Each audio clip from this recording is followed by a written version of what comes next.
Hello and welcome back to the Empower Her Business Accelerator Podcast. I am Philippa Channer, and this month we're all about uncovering the hidden superpower of your business, and that is your value proposition. If you're joining us for the first time, welcome. Don't forget to hit the subscribe button so you don't miss a single episode filled with business growth strategies just for you. So speaking of defining your value and attracting those dream clients, have you heard about our upcoming Empower Her Power session? This is not your average workshop, my friend. It's a half-day intensive designed to help you break through those stubborn blocks and create a business that truly lights you up. We'll dive deep into crafting a crystal clear value proposition that speaks directly to your ideal client's hearts. We'll work on ditching the imposter syndrome and confidently owning your worth. And we'll map out a marketing plan that feels authentic and actually gets results. Think of it as a supercharged jumpstart for your business. So join me on August 21st online or August 27th in person from 1 p.m. to 5 p.m. for an afternoon of clarity, collaboration, and powerful action steps. Spots are limited, so head over to EmpowerHerAP.com. The link is in the show notes to snag your seats today. I can't wait to see you there. Now, back to our regularly scheduled program. Let's talk about what might be the most underrated aspect of your business, your value proposition. So first off, what is a value proposition anyways? Let's be honest, it sounds like a fancy business term, but it's actually a simple concept. It's the core benefit your business offers to your ideal clients. Think of it like this. What transformation do you provide? Or what problems do you solve? What unique promise do you make to your customers? We spent last month talking about the problems that we are solving and the solutions that we're offering. So the problems that our customers are facing, the solutions our company provides to those problems. So that now that we've done that, we can now get to the core of the value that means. Last month, what we talked about was very tangible, like the features that we do. This month, we're talking about the benefits that these features offers and the transformation that our clients go through because of them selecting to work with our product or service. It's not just a list, again, it's not just a list of features anymore of the services that you offer. It's about the deeper impact you have on the client's lives. And this really matters more than you think. Here's why crafting a strong value proposition is so incredibly important.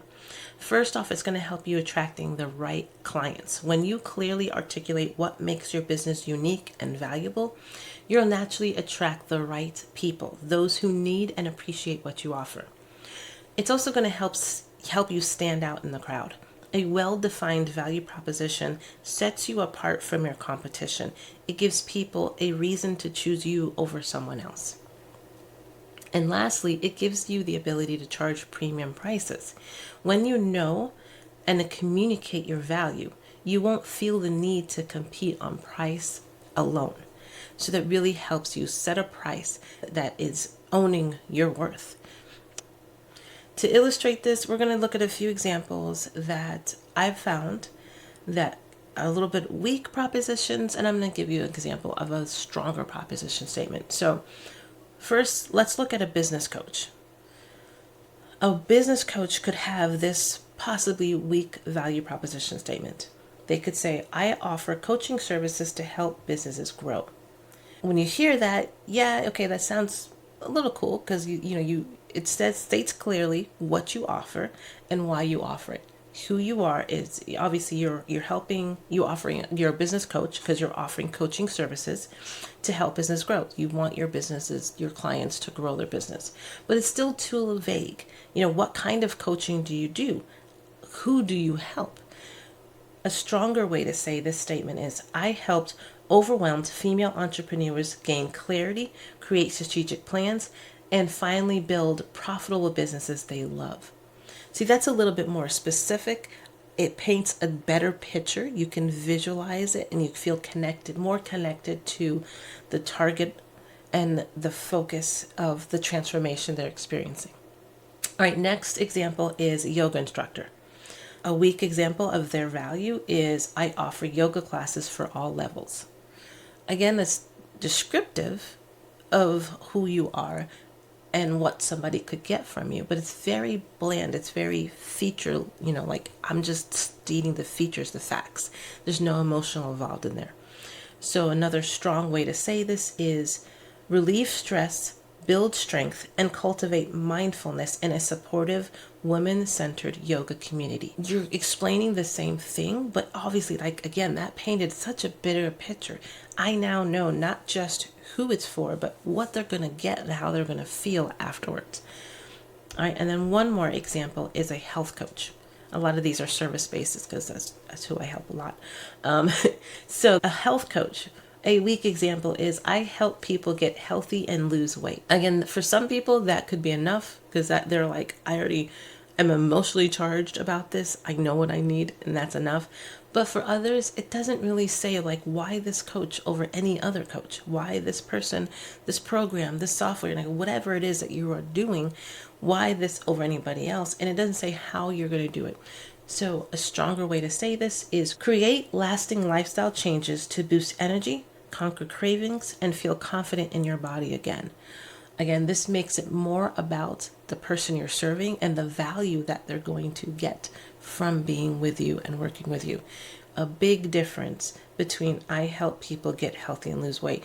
That statement is way more about the person, like the company, and less about the person they're serving. So you want your value proposition statement to be about the people you are serving. If you see the difference, it's about going beyond the basics and digging deeper into what makes your business unique and the value that your ideal client is going to get. All right, so big difference there. I hope that gives you a better idea of what your value proposition statement could be, the focus that you should have on the statement, focusing on the value, less of the features. And yeah, I'm looking forward to seeing some of these great value proposition statements out there. And now, if you are ready to unlock the power of your value proposition statement and need a little help, great. Next week, we're going to be diving into how to craft your own irresistible value proposition statement step by step. But in the meantime, start reflecting on the transformation that you are providing and that you create for your clients. Get that in your mind and heart so you can start articulating it in a better way. And if you're craving a community of women who understand these challenges and can offer support, the Empower Her program is here to help. So don't forget to book a free discovery call with me. Link in the show notes. Until next time, have a lovely week, ladies, and I'll see you then.